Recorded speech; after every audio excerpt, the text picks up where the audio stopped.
Ça image que kolongo na mutu ya Donald Trump peut-être les gens n'oublient ba ba éviter Trump alobi na bango tangu ba okata ba congolais mitu bazo violer basi autant bozalaki wapi Union européenne bozalaki wapi botiki mboka wana 30 ans ya souffrance ngai Trump na lobi plus question mboka wana souffrance ekozala lisusu bakufi to bako continuer kokufa te. Moi je dois défendre la RDC na réunion ya OTAN na lobaka na bino ce qui faisait la force ya Rwanda ezalaki statut o bazalaki nango.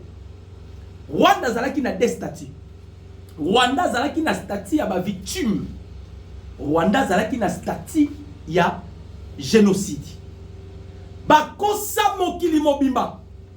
Génocide muta créé en c'était Paul Kagame yemoko nda créé génocide et comment qui alibi na bango et comment qui parapluie na bango soke yindi babimisi statut à génocide statut ya ba victime de guerre président Tshisekedi ya baloli mabele abaloli mabele to botoli Rwanda eza ya gauche droite té on a ravi les statuts ya ba victime et pas ya ba Rwandais. Tu récupérer peine sous statut.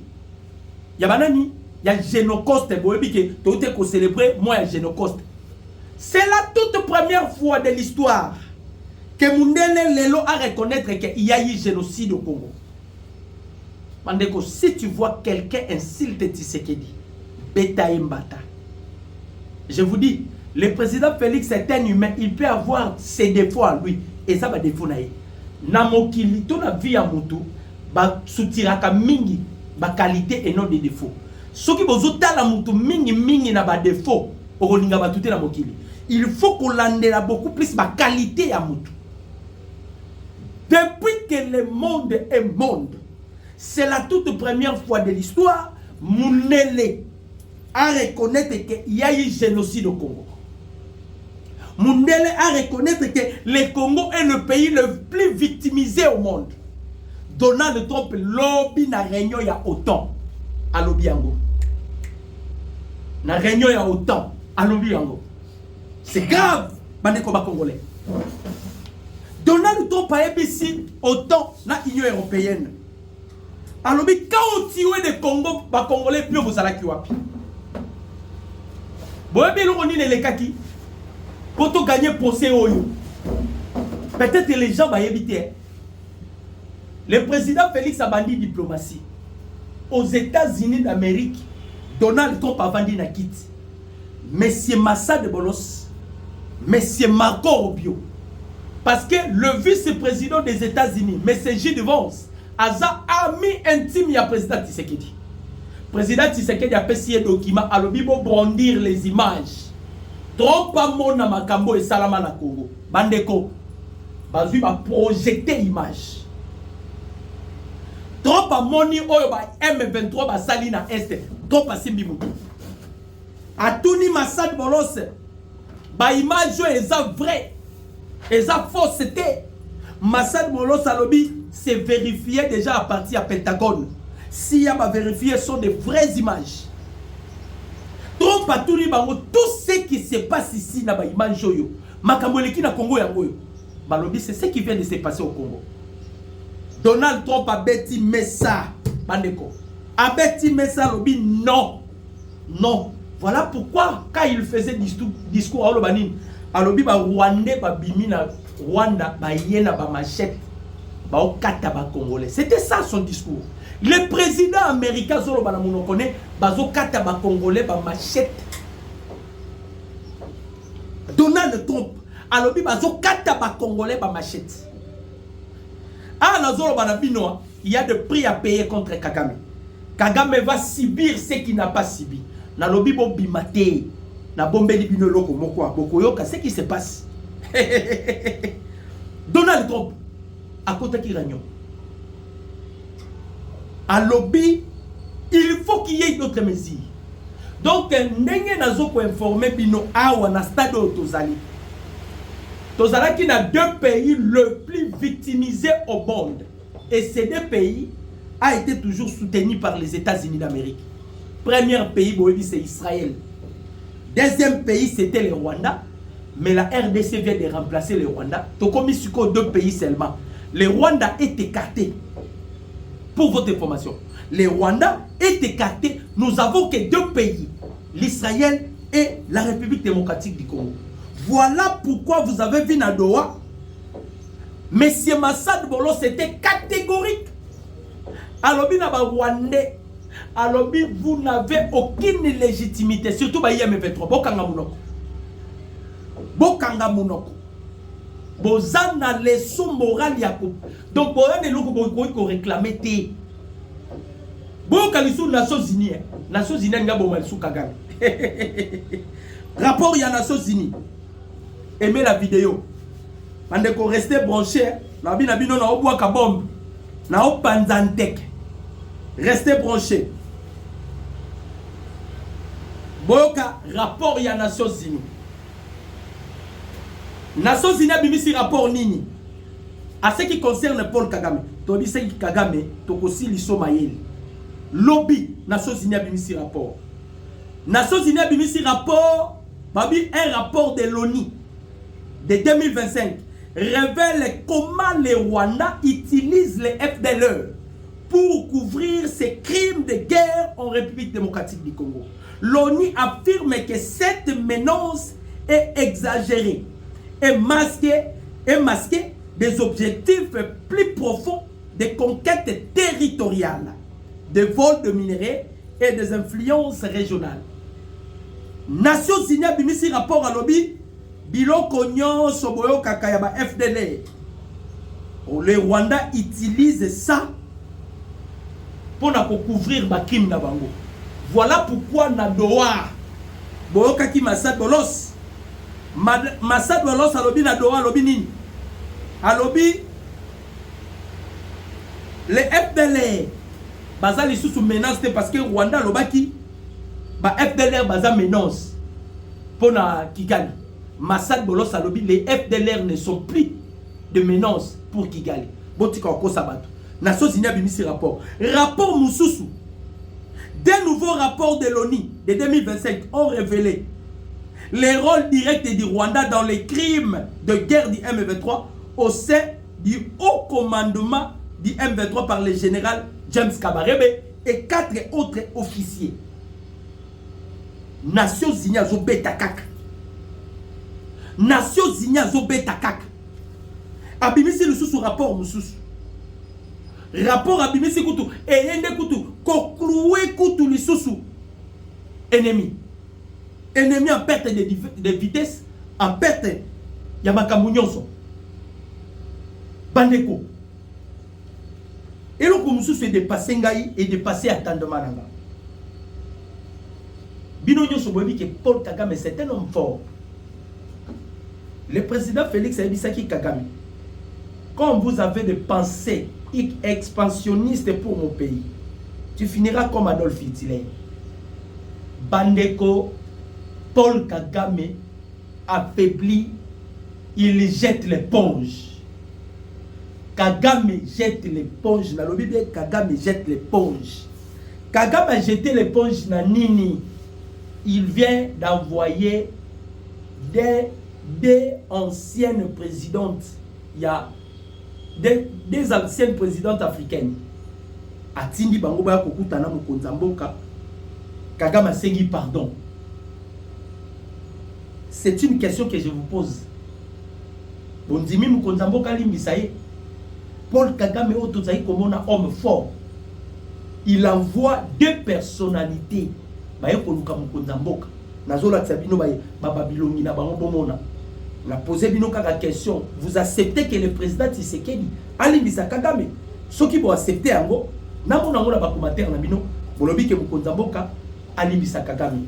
Pourquoi Paul Kagame a tindi batouana bakutana na président Tshisekedi?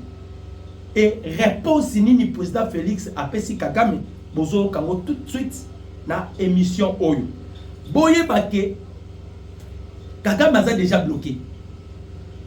Nani Oyo Frigolin Ambongo Abe Donase Chole Firgence Mouteba Ba Pesaki Kagame espoir bayebisaki Kagame lokola biso to ba prêtre tozana influence surtout et pas ya ba congolais tozana influence pe libanda toko manager bitumba oyo yo ko banga te toko bunda ba blanchir yo sima ya ko blanchir yo toko bunda to créer troisième voie oyo ko permettre Joseph Kabila azonga lisusu na pouvoir omonde ba pesa ki espoir ba pesi Kagame penza espoir ba bisi Kagame ne t'en faites pas toko sunga yo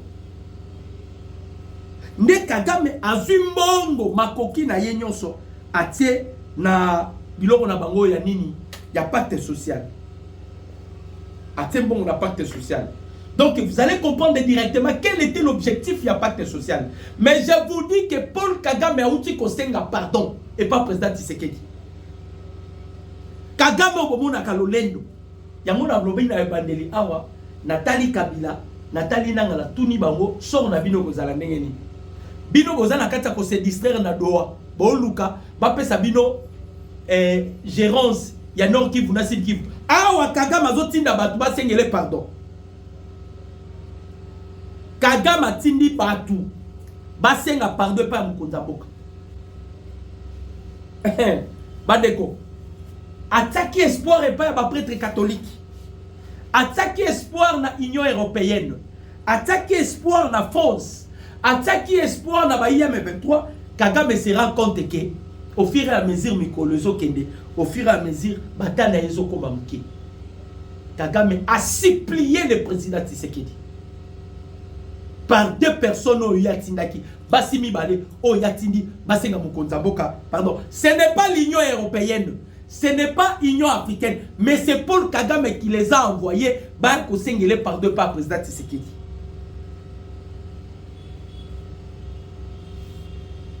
Nanga, attention ça va.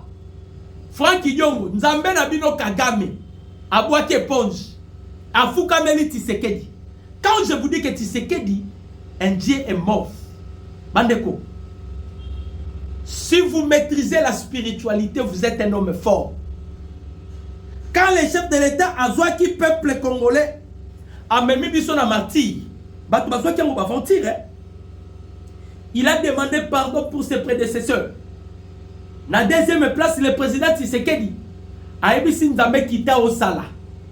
Et la divinité a quitté le ciel. La divinité s'incarne dans le corps du président Tshisekedi. Vous devez savoir une chose. L'homme Dieu sur la terre est représenté par un homme. C'est-à-dire ce qui représente l'image ou la divinité de Dieu sur la terre, c'est l'homme. Tant que vous avez dit que Makamuna biso est purement spirituel. Makamuna biso otalango na lisu mususu te.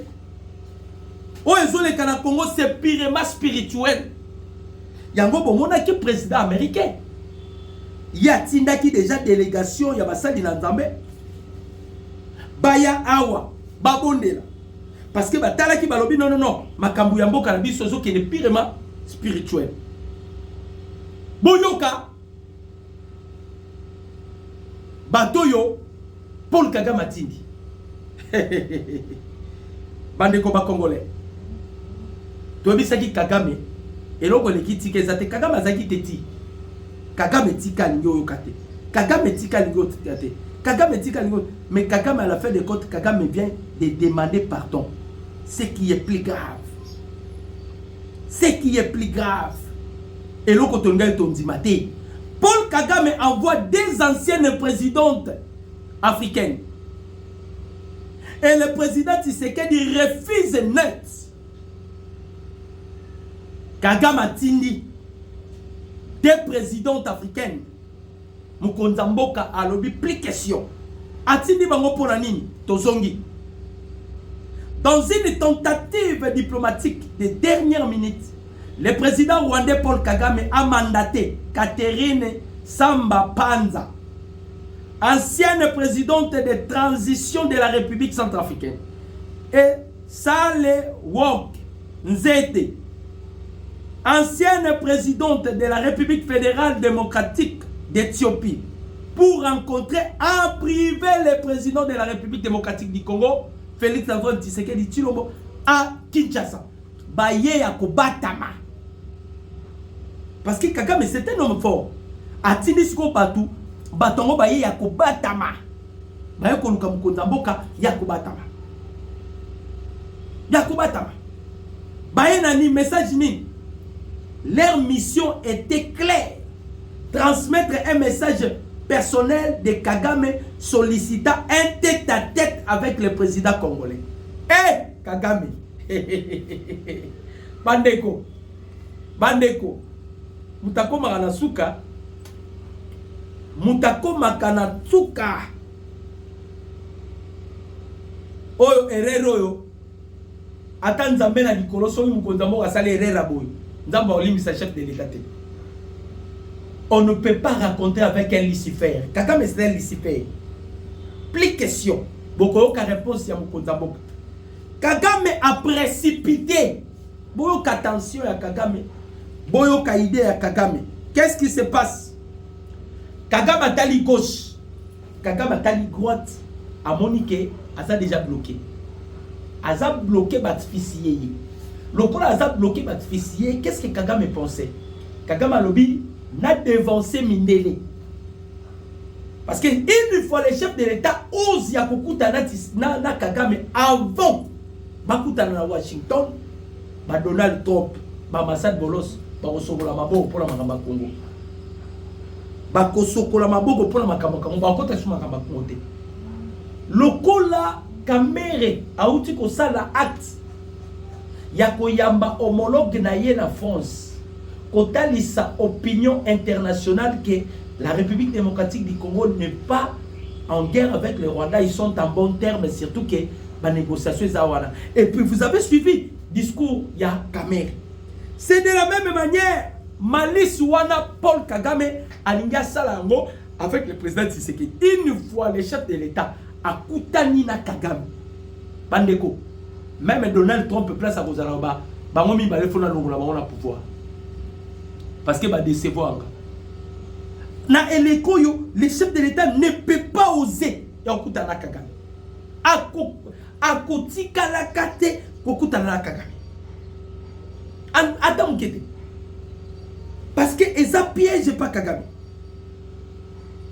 Azo luka kutana mkonzamboka po abebisa boyoka. Leur mission était claire, transmettre un message professionnel de Kagame, personnel pardon, de Kagame sollicitant un tête-à-tête avec le président congolais. Mais la réponse du président Félix s'appelle non. Le président Félix a dit non. Pour bailler, pour plaider pour Kagame. Mokonzambo Kalobi, pas question. Boyoka, ça continue. Un seul rendez-vous est envisagé, celui du jour de la signature de l'accord final à Washington. Mokonzambo Kalobi, bokende koyebisa ye. Ngana ye Kagame to ane sika moko to kokutana na Washington pour la dernière signature. Raconte yangana ye en huis clos. Boyebisa ye niet. Niet. Donc le plan machiavélique ya Paul Kagame pour abebisa makambo tozo sala na doa. Le chef de l'État tala lobi abitala oyo mwana mukie atindi bato. Nazola tsabino bilongia bato ya tindaki. Bandeko. Ngana yebi ke Kagame azaka mutamakasi. Comment singa pardon en avance boy. Mutalibo soyeyo.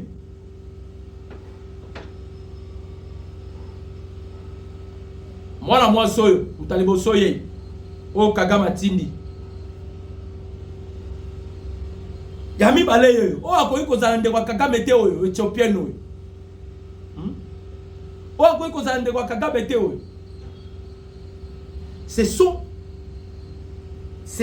eux. Bana baso nde bomonyo yo. Kagame tindi. Délégation ya Kagame. O Kagame tindi. Baya kokutana na mokonzi ya mboka. Baya kokutana na mokonzi ya mboka. Paul Kagame a supplié chef de l'État bakutana na ye tête à tête. Et président Tshisekedi extrêmement catégorique ndenge ka bananga balobaki babi toluki Tshisekedi na ba façon nyonso Tshisekedi alingi te toke na gauche alingi te tozongi na droite alingi te donc ye ndenge alobi non non ndenge alobi kaka non non bandeko bomoni bino moko donc oyo nyonso bozomona Kagame azosala libanda makelele ya wenze na nkuku Kagame azosenga pardon. Kagame azosenga pardon parce que l'air est devenu déjà grave. Donald Trump alobi Kagame n'échappera pas la prison. Donald Trump alobi Kagame n'échappera pas la CPI. Il faut akangama. Il faut akangama. Parce que Kagame moni biloko atali gauche, atali droite alobi na obuka na te. Atindi ba maman na mi baleba kukuta na président Félix. Président Félix il peut tellement zaramute ma malamu ayambi bawo. Chef de l'état ayambi bawo. Même ko d'abord bibo kende boye bisa Kagame to ana rendez-vous kaka moko ngana yi. Ezami balete. Rendez-vous moko tozana ngona ye ngana ye to kukuta na Washington pour na ko signer ba fait ba accord final. Si on a ba oyo bazai ko douter ba o bande ko mon on dirait que Kagame tikali libeya tolobaki to ko komisa Kagame tina suka ye okomo luka négociation te Kagame ye okomo luka ndenge ni na ko s'en sortir te président Tshisekedi ayaka na bonne foi et pas ya Kagame ayaka na kimia nyonso pas ya Kagame ayebisa Kagame to sala ta deal Tozaba ninga, tosolola. Kagame savent bien que Azana liste oyo les Américains doivent frapper. Il faut que les Américains frappent pour Kagame. Aïe bien vous. Aïe bien qu'il y a épargné te bazo betaye. Ndenge bazo betaye. Yango bomondi akomi koluka sikoyo. Aluka tabatu. Basungaye Mkonzamboka bakutana basolo la président Félix mais le chef de l'état est catégorique Mkonzamboka lobi tozana rendez-vous kaka moko bandeko ba congolais omoni lelo Christian Chiwe au place à Suki hein vous voyez place Christian Chiwe à Suki si Manduke Zokota Chiwe était déjà azaki déjà au courant Chiwe wazalaki déjà en contact na Joseph Kabila Kala. A comprendre était kaka na téléphone na yeba ndeko. Babandiko bimisa ba conversation ya yena Joseph Kabila. Babandiko bimisa ba conversation ya yena ba officier mususu. Babandiko bimisa ba conversation na ye na bananga. Toutes les conversations babimisi na poisa. Yango bomona ki azaki na choité a livré ki Kashamata. Ils sont allés à Kashamata. Hormis les Rwandais, ils ont babakuti lisusu ba minduki. Dans la minduki ebele. Dans la minduki ebele. C'est-à-dire, to ebite soki Kabila nya comme commerçant à minduki. To ebite soki Kabila nya comme commerçant à minduki. Pour degré à minduki otozokuta na yango. Toutes les armes, babombaki, na zamba, babombaki wapi wapi, ici qu'on y a sur babomba minduki. Tous les plans là, ils ont dévoilé déjà. Ils ont déjà dévoilé. Baplan sur basala qui ils ont déjà dévoilé. Donc Kagame atalaki gauche, atali déjà doa. Atali doa le bien, ah et non qu'on a dit sous-souté. Atali le sous-côté Mopanzi. Par rapport à la disposition, il y a Makambo et Zosalem. Nenge bazo sala déploiement. Kagame lobi ici cette guerre toza ba vainqueur te. Vomena tinda ba misère. Atindi batu pe ba ye. Batalika ba bia. Mokonzamboka bisi bango. masolo ezati masolo ezati ndeko masolo ezati. Le chef de l'état lobi na bango rendez-vous moko toza nango o kaka mayebi o ngai na yebi bobi rendez-vous ngo za tozo kutana na ye na Washington toi lisu ne sikam so mo na te Washington ni place to kutana na Paul Kagame Washington azoya kotinda batu na nkuku mais derrière du combat ce matin le lobby tumbebe et bundabi makasi ce matin dans le site Kivu à 17 km de Bukavu entre les M23 et les Wazalendo Asibu Mbiro na Mudaga na Kajeje les M23 ont lancé une attaque mais les Wazalendo ont réussi à les neutraliser na baso na bango balancer attaque ba neutraliser bango balancer attaque ba neutraliser bango nyonso bazo sala lobi to beta ki bango lelo lisusu ba ye tozo beta donc a osai la biso ba double façade de l'autre côté azo senga bali bisaye de l'autre côté à continuer comme ça là ma bêtise de l'autre côté bali bisaye de l'autre côté à continuer comme ça la bêtise mais à ce qui concerne la guerre bandeko ennemi en difficulté dans niveau vous ne pouvez pas imaginer lobi ba beta maki makasi lelo lisusu bandeko ba congolais pema ça dit ba oko kakutu lisuko bundate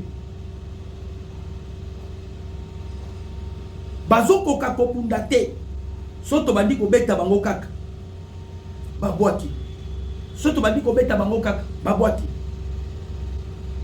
e mutu na mutango biko luka Mutakomi koluka na kwe na ye à se sauver. Le gouvernement du président Félix Antoine Tshisekedi Tshilombo ou le gouvernement congolais, ils les obligent après la signature de l'accord, il faut à tout prix la neutralisation. Nalobaki na bino objectif oyo tozana yango surtout pour les M23. Surtout pour les M23, il faut que M23 disparaisse. Il faut à tout prix que les M23 aient disparaître. On n'a plus besoin de M23. M23, tu as besoin de tu as besoin de disparaître.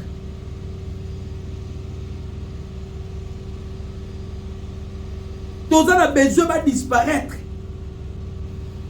Et ils sont déjà en difficulté.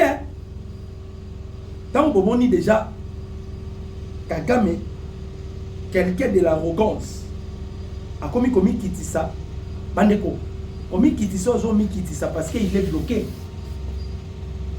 Et ça blagué parce qu'il est bloqué. Bazala qui n'a espoir. Plusieurs fois Kagame insulte le président Tshisekedi. Yo muto fingaka. Lelo tu te rends compte okomi kotinda batu ba ko senga pardon to réfléchir bandeko ba congolais muto yo fingi okomi ko luka bokuta na tête à tête azana nzela mususu akobima te cher congolais de père et de mère azana nzela mususu akobima te. Si vous remarquez Kagame azoluka a piéger Mukonzamboka. Même demande à Sengi, heureusement que le chef de l'État, il est mieux informé dans ma camunyon sur Kagame Sala, surtout dans la position politique à Kagame. Surtout dans la politique à Kagame.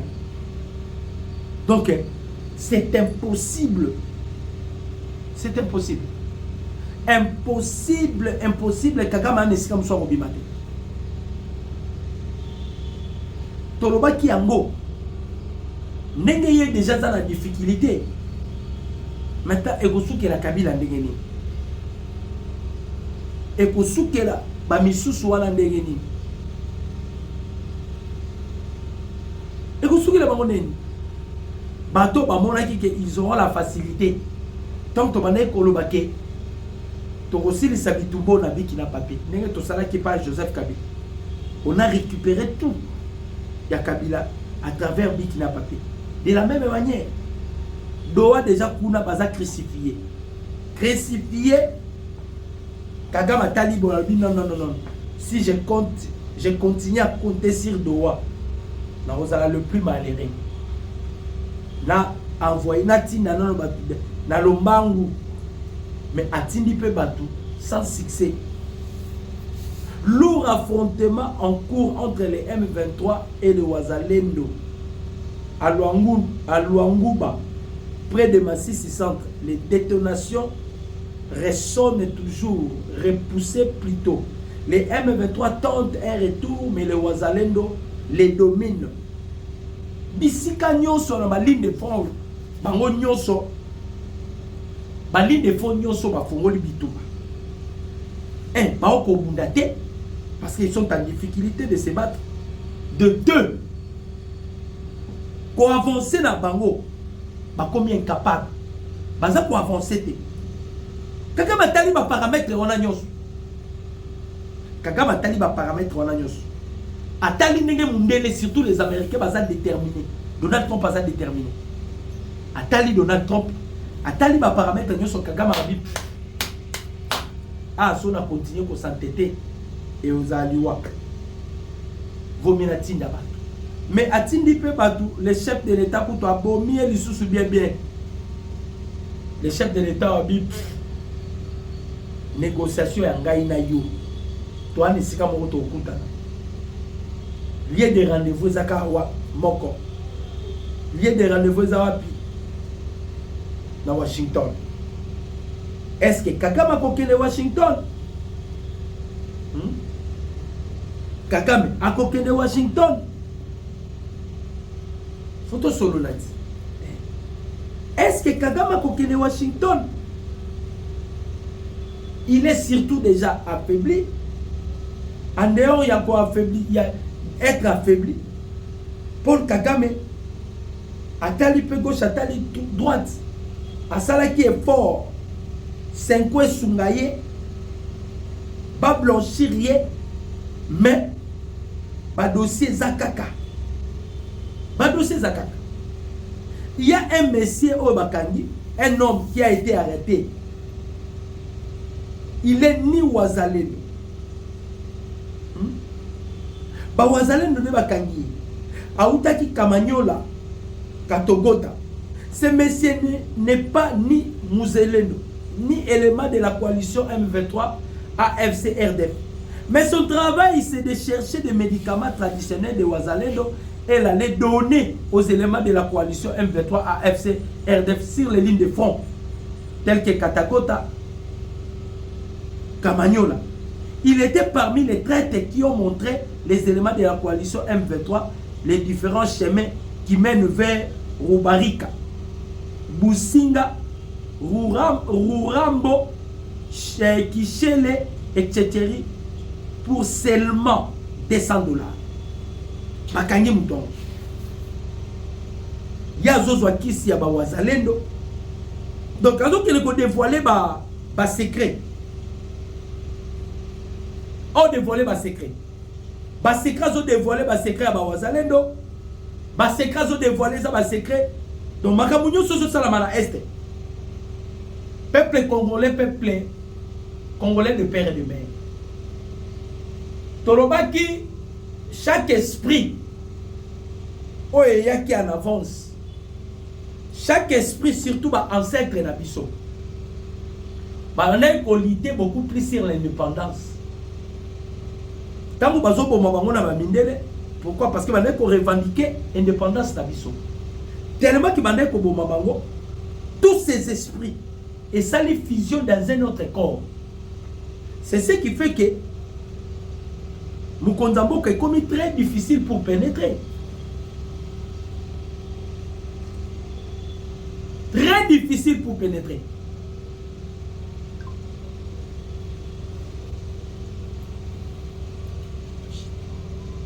Très difficile na niveau qu'on imagine. Parce que tous ces esprits se sont incarnés et ils ont mis dans un autre corps. Et puis il y a un objectif. Vous voyez l'objectif? C'est pour en finir. Babiloko. Et bakaka me batamboli na ba champ magnétique na bango. Ne bade ko lukabaye bakaka où se trouve la force ya Tshisekedi. Babandi ko luka bazoluka na ba champ magnétique na bango. Bakoti bazoluka. Mais il se rend compte que l'esprit qui travaille maintenant, esprit wana vraiment moi to renverser esprit wana ezate. Et ça a contact na babili mona bisoté. Bango ba ndeko kene ko luka na ba mwindo. Oh bango ba ebite ke